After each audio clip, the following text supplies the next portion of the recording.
할렐루야. 오늘은 2월 23일 금요일입니다. 오늘도 정시매일 예배를 통해 경건의 일과화를 이루어 나가는 우리 큰믿음의 신교회 모든 성도님들을 사랑하고 축복합니다. 다 함께 사도신경으로 우리의 신앙을 고백하며 나아가겠습니다. 전능하사 천지를 만드신 하나님 아버지를 내가 믿사오며 그 외아들 우리 주 예수 그리스도를 믿사오니 이는 성령으로 잉태하사 동정녀 마리아에게 나시고 본디오 빌라도에게 고난을 받으사 십자가에 못 박혀 죽으시고 장사한 지 사흘 만에 죽은 자 가운데서 다시 살아나시며 하늘에 오르사 전능하신 하나님 우편에 앉아 계시다가 저리로서 산자와 죽은 자를 심판하러 오시리라. 성령을 믿사오며 거룩한 공회와 성도가 서로 교통하는 것과 죄를 사하여 주시는 것과 몸이 다시 사는 것과 영원히 사는 것을 믿사옵나이다. 아멘. 다 함께 찬송가 520장 찬양하겠습니다.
오늘 하나님께서 우리에게 주시는 말씀은 마가복음 16장 9절로 20절까지의 말씀입니다.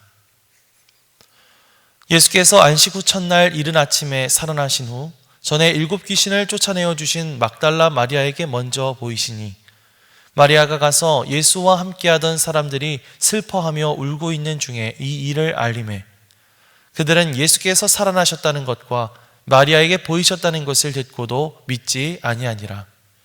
그 후에 그들 중 2 사람이 걸어서 시골로 갈 때에 예수께서 다른 모양으로 그들에게 나타나시니 2 사람이 가서 남은 제자들에게 알리었으되 역시 믿지 아니하니라. 그 후에 11 제자가 음식 먹을 때에 예수께서 그들에게 나타나사 그들의 믿음 없는 것과 마음이 완악한 것을 꾸짖으시니 이는 자기가 살아나는 것을 본 자들의 말을 믿지 아니함일러라. 또 이르시되 너희는 온 천하에 다니며 만민에게 복음을 전파하라. 믿고 세례를 받는 사람은 구원을 얻을 것이요 믿지 않는 사람은 정죄를 받으리라. 믿는 자들에게는 이런 표적이 따르리니 곧 그들이 내 이름으로 귀신을 쫓아내며 새 방언을 말하며 뱀을 집어올리며 무슨 독을 마실지라도 해를 받지 아니하며 병든 사람에게 손을 얹은즉 나으리라 하시더라. 주 예수께서 말씀을 마치신 후에 하늘로 올려지사 하나님 우편에 앉으시니라. 제자들이 나가 두루 전파할세 주께서 함께 역사하사 그 따르는 표적으로 말씀을 확실히 증언하시니라. 이는 하나님의 말씀입니다. 아멘. 할렐루야. 오늘도 말씀을 듣는 여러분의 마음 가운데 부활의 주님을 만나는 기쁨이 함께하여 주시기를 간절히 축원합니다. 예수님께서 부활하셨습니다. 하나님 앞에 범죄하여 죄의 자녀로 살 수밖에 없는 우리를 위해서 주님께서 십자가를 지고 죽으셨습니다. 그러나 주님께서는 죽으신 지 3일 만에 모든 사망 권세를 깨뜨리시고 다시 살아나셨죠. 이로써 주님은 죄에 대해 완전히 승리하신 것입니다. 예수님의 이 부활의 기쁜 소식을 가장 먼저 알게 된 사람은 누구였을까요? 그것은 어제 우리가 살펴본 것처럼 한 무리의 여인들이었습니다. 예수님의 시신에 향품을 발라드리기 위해 무덤을 찾았던 여인들은 천사로부터 예수님의 부활 소식을 처음으로 듣게 되었습니다. 그리고 오늘 우리가 읽은 말씀을 보면 마침내 예수님을 만나게 된 사람들에 대한 언급들이 나오고 있는데요. 먼저 9절 말씀을 보시면 예수께서 안식 후 첫날 이른 아침에 살아나신 후 전에 7 귀신을 쫓아내어 주신 막달라 마리아에게 먼저 보이시니 라고 말하고 있습니다. 이 막달라 마리아는 예전에 예수님께서 십자가를 지시기 전에 예수님께 향유를 붓고 머리카락으로 그 발을 정성스럽게 닦아서 예수님의 죽으심을 예비했던 그런 사람이었죠. 또한 예수님께서 죽으신 이후에 예수님의 무덤을 찾아갔던 여인들 가운데 하나였습니다. 오늘 말씀에서는 자세하게 나와 있지 않지만 요한복음 20장 말씀을 보면 마리아는 동산직이었던 사람이 바로 부활하신 예수님이었다는 사실을 알게 되죠. 그리고 그 기쁜 마음에 11 제자들에게 달려가서 예수님의 부활 소식을 전하게 됩니다. 자, 그 다음으로 부활하신 예수님을 만났던 것은 누구였을까요? 그것은 바로 이 글로바라는 제자와 또 다른 제자였습니다. 누가복음 24장 말씀을 참고해 보면 이 두 제자는 엠마오로 내려가다가 부활하신 예수님과 동행하게 되는데요.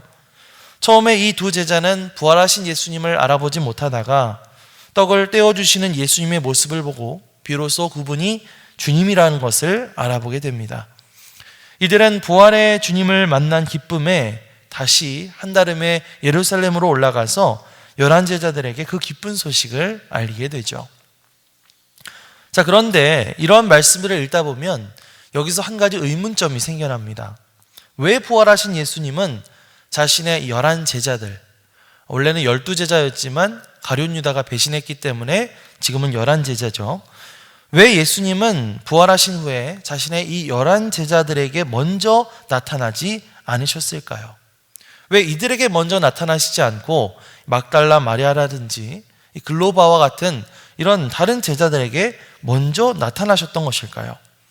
아니, 예수님과 이 공생의 시절 3년 동안을 함께 동고동락한 그런 제자들이 있는데 왜 주님은 이런 제자들을 먼저 만나지 않으시고 다른 사람들에게 먼저 나타나셨던 것일까요? 하지만 그 질문을 던지기 이전에 우리가 살펴봐야 될 것이 있습니다. 그것은 뭐냐면 바로 예수님의 부활 소식을 듣게 되었을 때 이 11 제자들이 보였던 반응입니다. 자, 오늘 말씀 9절에서 11절 말씀을 다시 한번 읽어볼까요? 예수께서 안식 후 첫날 이른 아침에 살아나신 후 전에 7 귀신을 쫓아내어 주신 막달라 마리아에게 먼저 보이시니 마리아가 가서 예수와 함께하던 사람들이 슬퍼하며 울고 있는 중에 이 일을 알림해 그들은 예수께서 살아나셨다는 것과 마리아에게 보이셨다는 것을 듣고도 믿지 아니하니라. 이렇게 말하고 있죠. 예수님을 만난 마리아가 달려가서 예수님의 부활과 예수님과의 만남을 이 11 제자들에게 알렸지만 이 제자들은 그것을 믿지 않았다라고 성경은 이야기하고 있습니다. 자, 그 다음 12절, 13절도 읽어볼까요? 그 후에 그들 중 두 사람이 걸어서 시골로 갈 때에 예수께서 다른 모양으로 그들에게 나타나시니 두 사람이 가서 남은 제자들에게 알리었으되 역시 믿지 아니하니라. 아멘. 자, 엠마오로 가던 두 제자도 예수님을 만나게 되고 이 사실을 11제자들에게 알리게 되었지만 이번에도 역시 이 제자들은 그 사실을 믿지 못했습니다. 사실 이 11제자들은 예수님과 가장 사이가 가까웠던 사람들이었죠. 그런데 오늘 말씀만 보면 이들이 참 놀라우리만큼 믿음이 없구나 라는 생각이 들게 됩니다. 생각해 보면요, 이들이 예수님께서 부활하실 것이라는 사실에 대해서 모르고 있었던 것도 아니었습니다. 이들은 이미 공생의 시절 자신의 죽음과 부활에 대해서 지속적으로 말씀하시는 예수님의 말씀을 들은 적이 있었죠. 자, 그런데 예수님께서 예언서의 말씀대로 자신이 끌려가게 되고 죽임을 당하게 될 것이다, 이런 말씀을 하셨을 때 제자들의 반응은 어땠습니까? 듣고도 모른 척하거나 그건 절대 안 될 말이라고 펄쩍 뛰었습니다. 하지만 정말로 그 일이 일어나게 되었고 제자들은 아마도 그때 예수님께서 하셨던 말씀들이 정말 다 사실이었구나 라는 것을 깨달았을 것입니다. 자, 하지만 정말 그들이 깨달았다고 한다면 제자들은 예수님께서 다시 살아나시리라는 말씀도 사실이라는 것을 받아들여야만 했습니다. 막달라 마리아나 글로바와 같은 제자들이 와서 주님이 살아나셨어, 내가 다시 사신 예수님을 만났어 라고 흥분하면서 이야기했을 때, 와, 대박, 정말인가 봐, 예수님의 말씀이 이루어졌어, 진짜 살아나셨나 봐, 이렇게 말하면서 기뻐했어야 정상이겠죠. 하지만 11제자들은 어떤 반응이었습니까? 에이, 죽은 사람이 어떻게 다시 살아나, 네가 잘못 봤겠지 라고 말하면서 믿지 않았던 것입니다. 심지어 도마 같은 사람은 뭐라고 얘기합니까? 요한복음 20장 말씀을 보면 내가 그의 손에 못자국을 보며 내 손가락을 그 못자국에 넣으며 내 손을 그 옆구리에 넣어보지 않고는 믿지 않겠다, 이렇게 말하는 것을 볼 수가 있죠. 자, 이렇게 예수님과 제일 가까운 제자들이 바로 이 11제자들이었고 이들은 예수님의 말씀이 이루어졌다는 것을 경험했습니다. 그리고 예수님을 만났다는 다른 사람들의 증언을 들었습니다. 그럼에도 불구하고 이들은 여전히 그 사실을 믿지 못하고 거부하고 있는 그런 믿음이 연약한 모습을 보이고 있다는 사실이죠. 이것은 예수님의 가장 가까운 제자들이라는 그들의 이름에 걸맞지 않게 이들의 믿음이 여전히 형편없었다라는 것을 말해주고 있는 것입니다. 자, 이런 제자들에게 어떤 일이 일어나게 될까요? 우리 14절 말씀을 함께 보겠습니다. 그 후에 11제자가 음식 먹을 때에 예수께서 그들에게 나타나사 그들의 믿음 없는 것과 마음이 완악한 것을 꾸짖으시니 이는 자기가 살아난 것을 본 자들의 말을 믿지 아니함이로라. 아멘. 자, 부활하신 예수님께서 이제 제자들 앞에 나타나셨고 그리고 나서 예수님께서 이들을 어떻게 하시죠? 꾸짖으시는 것을 볼 수가 있습니다. 예수님을 믿지 못했던 것에 대한 꾸짖음, 또 예수님께서 하신 말씀을 믿지 못하고 여전히 도망치고 숨어 있었던 그 제자들의 믿음 없음을 꾸짖고 계시는 것이죠. 뿐만 아니라 여기저기서 예수님께서 부활하셨다는, 예수님께서 다시 살아나셨다는 그런 부활의 소식이 들려오게 되었을 때 고집스럽게 그것을 부정하고 완악한 마음을 가지고 이 부활을 부정했던 그런 제자들의 모습을 오늘 예수님께서는 꾸짖고 계시는 것입니다. 자, 이렇게 연약한 믿음과 완악한 마음을 가진 제자들, 그러나 이러한 제자들의 모습은 오늘날 신앙생활을 하고 있는 우리들의 모습과 별반 다르지 않은 것 같습니다. 우리의 신앙의 연수가 점점 더 오래되고 또 시간이 지나면서 교회에서 어떤 직분도 맡게 되고 어떠한 역할도 맡게 되고 사역도 하게 되면서 점점 내가 교회 안에서 나의 영향력이 커져가지만 그럼에도 불구하고 그런 것들과는 전혀 상관없이 내 믿음이 여전히 형편없을 수 있다. 또 나의 믿음, 나의 마음이 여전히 완악할 수 있다라고 하는 사실을 우리는 반드시 기억해야 할 줄 믿습니다. 자, 부활하신 주님께서 제자들 앞에 나타나셨던 것처럼 만약 오늘 주님께서 이 땅 가운데 다시 오신다면, 그래서 우리가 주님 앞에 서게 된다면 주님은 그런 우리들에게 어떠한 말씀을 하실까요? 착하고 충성된 종아, 잘했다 라고 칭찬해 주실까요? 아니면 우리의 믿음 없음과 우리 마음의 완악함을 꾸짖으실까요? 우리는 예수님의 부활 사건의 주인공이 될 수 있을까요? 아니면 주변인에 머물러 있게 될까요? 오늘 우리 마음에 이 믿음 없음과 완악함을 돌아보면서 회개할 수 있게 되시기를 간절히 축복합니다. 그래서 주님을 향한 우리의 믿음을 다시 한번 점검해보고 우리의 신앙의 기본, 이 부활 신앙의 기본을 다시 한번 점검해보고 다시 한번 붙잡을 수 있는 그런 저와 여러분들이 되시기를 주님의 이름으로 간절히 축원합니다. 자, 그렇게 11 제자들 앞에 나타나셔서 그들을 꾸짖으셨던 예수님은 드디어 이들에게 복음 전파의 사명을 맡겨주시는데요. 우리 15절에서 18절에 나와 있는 예수님의 말씀을 다 함께 읽어보도록 하겠습니다. 또 이르시되 너희는 온 천하에 다니며 만민에게 복음을 전파하라. 믿고 세례를 받는 사람은 구원을 얻을 것이요 믿지 않는 사람은 정죄를 받으리라. 믿는 자들에게는 이런 표적이 따르리니 곧 그들이 내 이름으로 귀신을 쫓아내며 새 방언을 말하며 뱀을 집어올리며 무슨 독을 마실지라도 해를 받지 아니하며 병든 사람에게 손을 얹은즉 나으리라 하시더라. 아멘. 너희는 온 천하에 다니며 만민에게 복음을 전파하라.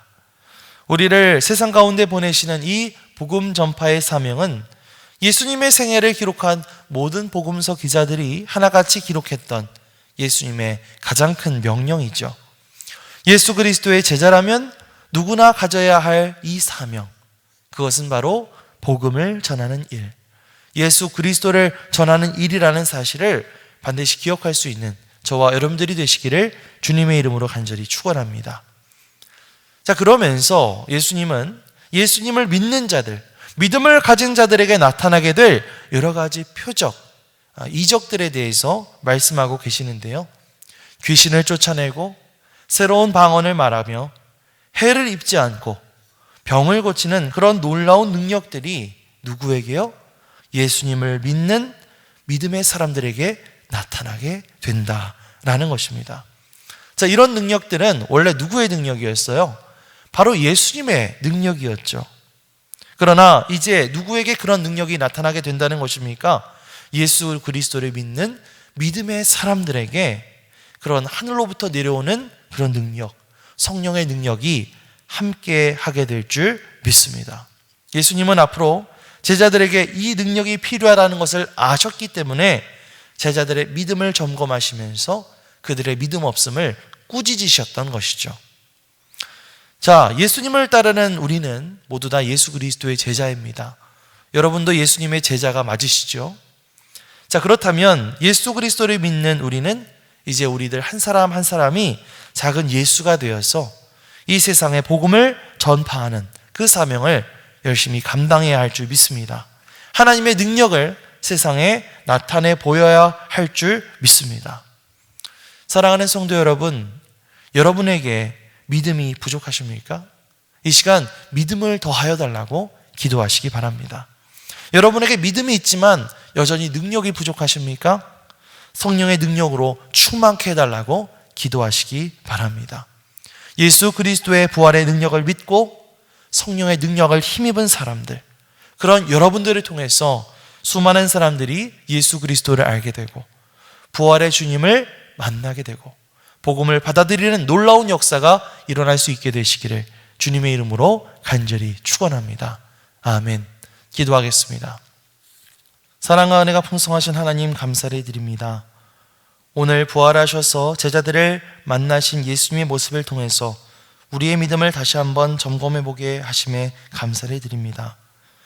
예수님께서 다시 살아나셨다는 말씀을 듣고도 믿지 못했던 제자들의 모습을 바라보며 우리 또한 우리 마음 가운데 부활의 주님에 대한 믿음이 없었던 것은 아닌지 우리 자신을 되돌아보게 하심에 감사를 드립니다. 우리에게 믿음을 더하여 주시고 성령의 능력으로 충만케 하여 주셔서 우리가 예수 그리스도의 복음을 온전히 전하는 복음의 일꾼들로 세워져 나갈 수 있도록 우리를 인도하여 주시옵소서. 감사드리며 예수님의 이름으로 기도드리옵나이다. 아멘.